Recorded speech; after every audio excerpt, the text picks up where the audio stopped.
네, 한 해가 마무리되어가고 있습니다. 여러분들 자신은 어떻게 이 2020년도 한 해 마무리를 잘하고 계신지 궁금하네요. 한 해를 마무리하는 시기가 사실 교회는 회기가 조금 더 빠르죠. 이제 11월 달이 지나고 12월 달이 되면 또 새로 이제 총회도 해야 되고 회장도 뽑아야 되고 또 여러 가지 이제 일들이 있는데요. 지금까지 또 우리 임원들이 인도했던 그런 부분들을 보면서 우리 랩런트들이 그런 꿈을 가졌으면 좋겠어요. 나도 저렇게 리더가 되고 싶다. 나도 저렇게 하나님이 사용하시는, 하나님께 쓰임받는 사람이 되고 싶다. 그래서 이번 있을 또 12월 달에 있을 총회에서는 여러분들이 정말 내가 하나님 앞에 더 한 걸음 나아가는 그런 기회로 여러분들이 꼭 삼으시고 또 기도로 준비하시기를 바랍니다. 네, 오늘도 여러분들이 또 이제 슬슬 기대가 되시죠? 오늘은 도대체 어떠한 핫 이슈가 있을지, 또 그것이 내가 알고 있는 사실인지 아니면 처음 듣는 이야기인지. 자, 오늘은 사유리에 대해서 얘기를 해보려고 합니다. 자, 사유리 어떤 일이 있었는지 혹시 알고 있는 분 손 한번 들어봅시다. 네, 꽤 많이 알고 있네요. 자, 이번에 사유리가 일본에 가서 애를 낳고 왔어요. 자, 그런데 잘 모르고 있는 사람은 어리둥절하죠. 결혼도 안 했는데 무슨 애지? 결혼을 안 했는데 비혼 출산이란 걸 했어요. 이게 뭐냐면 자기 난자를 가지고 이제 모르는 누군가의 남자의 정자를 통해서 수정을 시켜서 그냥 아이를 낳은 거예요. 이 기사를 보면서 대부분의 사람들이 그렇게 얘기를 해요. 그래, 그렇게라도 엄마가 되고 싶었구나. 나는 응원한다. 심지어 어떤 정치인은 이제 공식 석상에서도 그거를 위로의 말과 응원의 말을 이렇게 했더라고요. 생각보다 많은 세상의 사람들은 이것을 응원을 하고 있었습니다.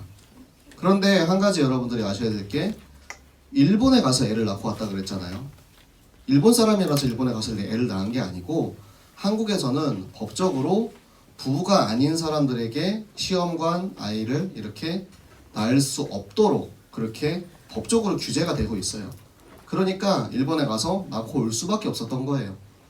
왜 법으로 이것을 꼭 규제해야 하는지 여러분들이 그거를 생각을 하셔야 돼요. 부부가 아닌데 내가 마음대로 아이를 낳고 싶으면 아이를 임신해서 낳을 수 있다라는 것은 하나님의 창조 원리에 위배되는 것입니다. 물론 그 사람의 사정이 있어요. 자기의 자궁이 지금 상황이 많이 안 좋아서 지금 빨리 애를 낳지 않으면 애를 낳을 수 없대요. 그래서 그렇다고 지금 사랑하지도 않는 사람과 결혼해서 순수하게 아이를 위해서 내가 결혼을 하고 애를 낳고 싶지 않다는 거예요. 그래서 선택한 것이 비혼 출산이었어요. 세상 사람들은 그냥 보고 그 사람의 상황만 보고 인정으로 감성을 보고 또 그걸 또 이제 TV 프로그램으로 제작을 해가지고 이렇게 나오고 있더라고요. 그런데 우리는 기준을 알고 있죠. 하나님의 기준은 어떻게 말씀을 하시는지 함께 봅시다. 창세기 2장 20절에서 24절 말씀입니다. 창세기 2장 20절에서 24절의 말씀 우리 같이 보도록 하겠습니다. 창세기 2장 20절에서 24절의 말씀. 구약성경 제일 앞에 있죠. 3쪽에 있습니다. 네, 우리 한 목소리로 같이 읽도록 하겠습니다. 아담이 모든 가축과 공중의 새와 들의 모든 짐승에게 이름을 주니라. 아담이 돕는 배필이 없으므로 여호와 하나님이 아담을 깊이 잠들게 하시니 잠들매 그가 그 갈빗대 하나를 취하고 살로 대신 채우시고 여호와 하나님이 아담에게서 취하신 그 갈빗대로 여자를 만드시고 그를 아담에게로 이끌어 오시니 아담이 이르되 이는 내 뼈 중에 뼈요 살 중에 살이라. 이것을 남자에게서 취하였은즉 여자라 부르리라 하니라. 이러므로 남자가 부모를 떠나 그의 아내와 합하여 둘이 한 몸을 이룰지로다. 아멘. 네. 무슨 말인지 아시겠어요? 돕는 배필로 남자와 여자를 만드셨어요. 남자와 여자를 만드신 하나님의 창조 원리가 있는 거예요. 그래서 둘이 합해서 한 몸을 이루는 것을 부부라고 하고 그 부부의 결실이 이제 우리의 후손, 아이가 태어나는 겁니다. 그런데 부부가 아닌데도 아이를 낳을 수 있다는 것은 그거는 법적으로, 성경적으로 기준에 절대 맞지 않는 거예요. 여러분들이 정말로 속지 않기를 바라기 때문에 굳이 어려운 주제를 꺼냈습니다. 제가 이 기사랑 이런 이제 자료들을 찾아보는데 거의 한 4시간, 5시간이 걸렸어요, 사실. 왜냐면 여러분들한테 정확하지 않은 사실과 정확하지 않은 기준을 전달하면 여러분 나이 때 잘못된 게 들어가면 그게 평생 간단 말이에요. 혹시나 여러분들 나이 때 혹은 더 어렸을 때 그래, 아이를 낳고 싶으면 시험관 아이를 해서 낳으면 되는구나. 왜냐면 이게 또 논란이 돼가지고 왜 법적으로 규제를 하느냐, 충분히 낳을 수 있도록 해줘야 되지 않느냐 라는 그런 의견들이 나와요. 그런데 지금 뭐 제가 나라를 비판하거나 정치에 대한 얘기하는 거 별로 좋아하지 않지만 지금 나라 꼴이 개판이기 때문에 뭐 법을 지으려고 하면 자기들끼리 뚝딱뚝딱 해가지고 5분 만에 그냥 3분 카레 짓듯이 그냥 바로 내놓는 게 요즘 지금 나라 실정이라서 말도 안 되는 법들이 막 이렇게 튀어나올 수가 있는데 여러분들이 사회적인 것들을 보고 영적인 눈으로 바라보면서 그 세상의 사람들의 말에 속지 않고 기준으로 여러분들이 볼 수 있어야 됩니다. 그래서 지금 이 차별금지법이 계속 나오잖아요. 자, 차별금지법이 무슨 뜻입니까? 나는 여자지만 나는 여자를 좋아해. 나는 남자지만 남자를 좋아해. 내 성 정체성에 대해서 나를 차별하지 말아라. 우린 동성애를 하겠다. 법적으로 동성애를 방해하지 말아라. 이거예요. 그리고 이제 그 사람들이 이 케이스를 봤잖아요. 레즈비언들이 결혼해서 그러면 우리는 아이를 이렇게 낳으면 되는구나. 그리고 남자들끼리 결혼해서 또 다른 방법으로 그렇게 아이를 낳을 수가 있고 점점 이 세상이 이 사회가 이렇게 하나님의 말씀을 모르는 끝을 향해서 달려가고 있습니다. 이럴 때일수록 여러분들이 말씀의 기준 위에 굳게 서지 못하면 다 속을 수밖에 없어요. 다 딸려갈 수밖에 없어요. 그래서 우리가 말씀을 듣는 것이고 예배를 드리는 것이고 예배 속에서 하나님의 말씀이 어떻게 내 안에 굳건한 반석으로 기준으로 세워지는지 여러분들이 오늘도 확인하고 확신하고 돌아가는 시간 되시기 바랍니다. 네, 오늘 본문 말씀을 보면 이제 요셉의 아들들이 므낫세와 에브라임 족속이 이제 땅을 받게 되죠. 그런데 지난주가 아니고 지지난주죠. 유다 족속이 가장 먼저 땅을 받았어요. 왜냐하면 유다 족속은 예수 그리스도가 유다 족속을 통해서 이 땅에 왔기 때문에 가장 먼저 땅을 받은 거예요. 이스라엘 12지파 중에서 가장 중요한 지파입니다. 그 다음에 받은 게 지금 요셉의 자식들이 에브라임과 므낫세 지파가 지금 땅을 받았는데요. 왜 그러냐면 이 요셉을 통해서 이스라엘 12지파가 살 수 있었고 그렇기 때문에 하나님이 요셉에게 주신 그 축복이 그들의 후손에게까지 이어진 것입니다. 그러면 요셉은 어떠한 사람이었습니까? 여러분 오늘 또 다 찬양도 했잖아요. 요셉은 하나님과 함께하는 사람이었습니다. 하나님과 함께해서 하나님이 요셉을 범사에 형통하게 하셨다고 그렇게 말씀하고 계십니다. 하나님의 말씀에는 하나님이 요셉에게 주신 그 축복이 나와 있죠. 하나님과 함께 했기 때문에 형통한 거예요. 요셉이 노예로 팔려가서 보디발의 집으로 가잖아요. 자, 보디발의 집으로 갔는데 뭘로 갔습니까? 네? 노예로 갔잖아요. 방금 노예로 갔다 얘기했는데 노예 답이 안 나와요. 자, 문제 속에 답이 있습니다, 여러분. 자, 여러분 학교에서 공부할 때도 마찬가지예요. 늘 문제 속에 답이 있습니다. 네.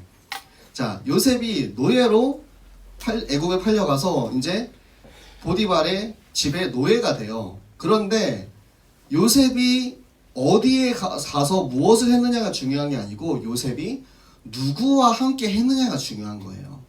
요셉은 하나님과 함께 했기 때문에 하나님이 요셉에게 모든 범사가 형통하게 하셨고 그 요셉이 있는 보디발의 집이 형통하게 된 겁니다.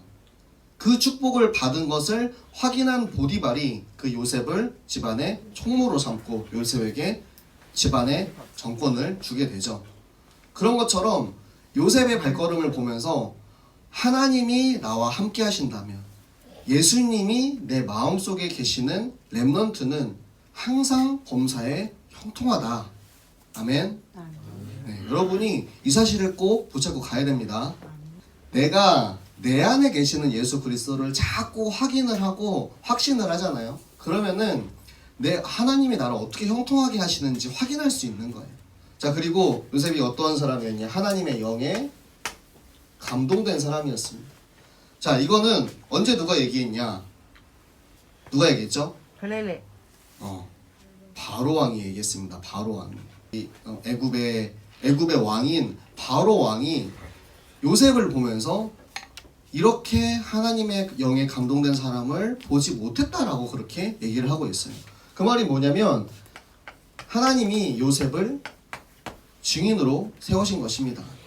증인으로 세워졌기 때문에 그 증인의 모습을 보면서 바로 왕이 그 요셉을 애굽 나라의 총리로 삼고 그 총리로 삼아진 요셉을 통해서 후에는 이제 세계 복음화가 이루어지는 그 일에 쓰임을 받게 되는데요. 여러분이 내가 어디에 있든 무엇을 하든 증인으로 세워져야 합니다. 여러분을 증인으로 하나님 보내신 거예요. 여러분이 있는 그 세상 속에 있는 학교와 직장과 가정과 그 모든 현장에 하나님이 나를 증인으로 보내셔서 아, 진짜 이 렘넌트를 보니까 이 친구를 보니까 와, 얘는 뭔가 다르다. 얘는 어떻게 이렇게 늘 평안하고 행복하며 늘 그렇게 축복을 받으면서 할 수 있을까? 하나님이 나와 함께하는 형통함을 누릴 때 하나님의 영에 감동된 렘넌트로 그 현장에 증인으로 세워져 있을 때 하나님께서는 여러분을 통해서 여러분 현장에 전도 운동이 일어나게 하실 것입니다. 그게 진짜 살아있는 전도 운동이에요. 내가 가서 말을 잘하는 것보다 나의 삶의 모습, 내가 증인되어서 하나님을 정말로 사랑하고 하나님이 나와 함께 하심을 확인하는 그런 삶의 모습을 통해서 진짜 살아있는 전도 운동이 일어나게 되실 줄 믿습니다. 이런 이들에게 하나님께서는 이 요셉에게 최고의 축복을 주셨어요. 원래 이스라엘 민족은 장자 우선권이 있어요. 그래서 첫째가 이 축복권을 계속해서 물려받는데 이 요셉에게 하나님이 또 축복을 하신 것이 정수리가 된다라고 얘기를 하셨어요. 정수리가. 이 요셉을 통해서 이 이스라엘 백성들이 그 애굽의 곡식을 사고 또 그 자녀들이 애굽에 와가지고 또 번성하게 되고 그러므로 그 아버지 야곱이 요셉을 그렇게 축복을 하는 거예요. 너가 이 민족의 정수리가 될 거다. 머리가 될 거다. 이 말은 무슨 뜻이냐면 장자의 축복을 내려준 거예요. 비록 첫째 아들은 아니지만 하나님께서 그 요셉에게 최고의 축복을 내려준 것입니다. 그렇기 때문에 요셉을 통해서 지금 우리가 이 말씀을 들을 수가 있는 거고요. 하나님께서 이 요셉의 자손들의 축복을 지금 우리에게까지 인도해주고 계신 것입니다. 이 축복은 우리가 그냥 성경에서 보고 아 그래 요셉이 이 축복을 받았구나 라고 끝나는 것이 아니고 요셉이 받은 축복이 지금 이 시간 이 자리에 우리까지 이어져 내려오고 있다. 그 축복을 지금 내가 받고 있다. 여러분들이 꼭 확인하시기 바랍니다. 네, 그래서 우리가 어떠한 축복들을 받았는지 함께 보도록 하겠습니다. 자, 유다 자손의 축복들이 있죠. 자, 유다는 어떤 축복을 받았습니까? 없던데요. 자, 유다를 통해서 그리스도가 이 땅에 왔는데요. 유다에게 가장 중요한 키워드는 화목입니다. 하나님과 인간 사이를 화목하게 하고 사람과 사람 사이를 화목하게 하는 그 그리스도의 축복, 그 화목의 축복이 우리에게까지 이어진 거예요. 그리고 헤브론의 축복이 있습니다. 자, 헤브론은 뭐냐면 교회예요. 하나님께서 그 헤브론 땅에 아낙 자손들을 몰아내시고 그곳에 하나님 나라가 임하게 하시고 그곳에 이스라엘 자손들이 약속의 땅, 아브라함이 뼈를 묻고 그 자식들이 다 뼈를 묻었어요. 그 땅에 하나님께서 이 갈렙과 유다 족속들을 보내셔서 그 언약을 이어가게 하신 거예요. 우리 새생명 교회에 하나님께서 이어가게 하신 그 언약의 주인공이 바로 여러분들입니다. 우리 장로님들, 우리 권사님들, 그리고 우리 아버지 어머니들을 통해서 하나님께서 새생명 교회를 세우셨고, 목사님과 장로님과 권사님들 그리고 렘넌트들 우리 모두가 응답받은 그것이 새생명 교회의 응답이에요. 그게 헤브론의 축복이고 우리가 지금 그 축복을 받아서 여기까지 인도받아 왔고 또 앞으로 이어나갈 이 새생명 교회 이후에 우리가 인도받을 25년의 비전, 그것이 바로 여러분들의 비전입니다. 아멘. 자, 그리고 갈렙의 축복이 있죠. 갈렙은 어떤 사람이었냐? 바로 충성된 일꾼이었습니다. 갈렙은 아니요, 그게요, 저기요 이런 게 없는 사람이죠. 그냥 아멘, 네, 알겠습니다. 하나님께서 지시하신 대로, 모세가 지시하신 대로, 여호수아가 지시하신 대로 나에게 말씀하시면 내가 말씀대로 따르겠나이다 라고 고백한 사람이, 여러분들이 이 갈렙의 충성된 모습, 절대적인 믿음, 하나님이 나에게 말씀을 주신다면 나는 그 말씀을 100% 순종하고 따르겠습니다 라고 얘기할 수 있는 그런 충성된 일꾼이 되시기 바랍니다. 그리고 요셉의 축복이 있죠. 요셉은 꿈을 꾸는 사람이었어요. 어떠한 꿈을 꾸냐? 하나님이 내가 비록 노예로 있을지라도, 내가 비록 지금 내 집을 떠나서 방황하고 지금 그곳에서 엄마도 없고 아빠도 없는 그 땅에 있을지라도, 내가 정말로 아무리 힘든 상황에 있을지라도 하나님이 나를 하나님의 계획 속에, 하나님의 언약 속에, 하나님의 절대적인 주권 속에 나를 그 땅에 보내셨기 때문에 내가 그 언약을 붙잡은 내 꿈이 내 안에 있었어요. 여러분들은 어떤 꿈을 갖고 계십니까? 내가 가지고 있는 그 꿈이 내 생각과 내 의도와 내 목적, 내 동기가 가득한 꿈인지, 아니면 하나님께서 나에게 주시는 꿈인지. 하나님이 원하시는 꿈을 꾸는 렘넌트는 그 꿈이 100% 이루어질 수밖에 없습니다. 내가 이루고 싶어서 이루는 게 아니고 하나님이 이루시는 그 길에 내가 있는 거예요. 그 자리에 내가 있는 거예요. 그냥 있기만 하면 다 이루어지는 것이 하나님이 우리에게 주시는 꿈입니다. 우리 렘넌트들이 하나님이 나에게 주신 그 언약, 그 꿈, 여러분들이 그 꿈을 꼭 발견하고, 아직도 내가 아직 그 꿈을 모르고 아직도 하나님이 나에게 주신 것이 무엇인지 잘 모르고 있으면 여러분들이 가장 해야 될 것이 무엇이냐? 나에게 주신 나의 축복은 하나님의 말씀 속에서 나옵니다. 하나님의 말씀, 성경에 사실은 다 나와 있어요. 말씀에 답이 있고 성경에 답이 있는데 우리가 지금 그것을 찾는 훈련을 하고 있는 겁니다. 내가 말씀을 아직은 잘 모르고 말씀이 어려워요. 하지만 우리가 예배를 드리면서 하나님이 이 말씀을 나에게 주시는 거예요. 말씀을 나한테 깨닫게 하시는 거예요. 아, 진짜 하나님이 오늘 나에게 말씀하셨구나. 내가 그러면은 꼭 이 말씀을 붙잡고 내가 한 주간 이 말씀 속에서 나를 인도하신 하나님의 계획, 나에게 보여주신 하나님의 꿈, 하나님의 언약을 따라가는 한 주가 되어야겠다. 그게 하루가 한 주가 되고 한 달이 되고 1년이 되고 평생의 말씀이 되는 거예요. 한 번에 모든 것을 다 해결하려고 하지 않으셔도 돼요. 오늘 하루 내가 하나님의 말씀을 읽으면서 내 오늘의 말씀이 나의 평생의 말씀이 되는 그날까지 우리가 말씀 체질로, 말씀만이 나의 전부인 우리 모든 렘넌트들 되시기 바랍니다. 네, 이제 곧 이제 크리스마스가 다가옵니다. 예수님께서 나를 위해서 이 땅에 오신 그 성탄, 성스러운 탄생, 그 예수님을 기념하는 날이 곧 올 거예요. 그 날이 우리에게 정말로 행복할 수 있는 이유는 말씀이신 하나님께서 육신을 입고 이 땅에 오셨기 때문입니다. 우리가 날마다 말씀을 읽고 그 말씀 속에서 예수님이 내 안에 살아계심을 발견을 하면 사실은 매일매일이 크리스마스입니다. 매일매일이 하나님이 나와 함께 동행하심을 누리는 그 나를 모든 범사에 형통하게 하시고 하나님의 영이 감동하셔서 나를 증인으로 세우는, 그래서 이 요셉의 축복이, 그 자손들의 축복이 지금 이 시간 이 자리 우리 모든 렘넌트들에게 임하셨기를 예수 그리스도 이름으로 부탁을 드리겠습니다. 아멘.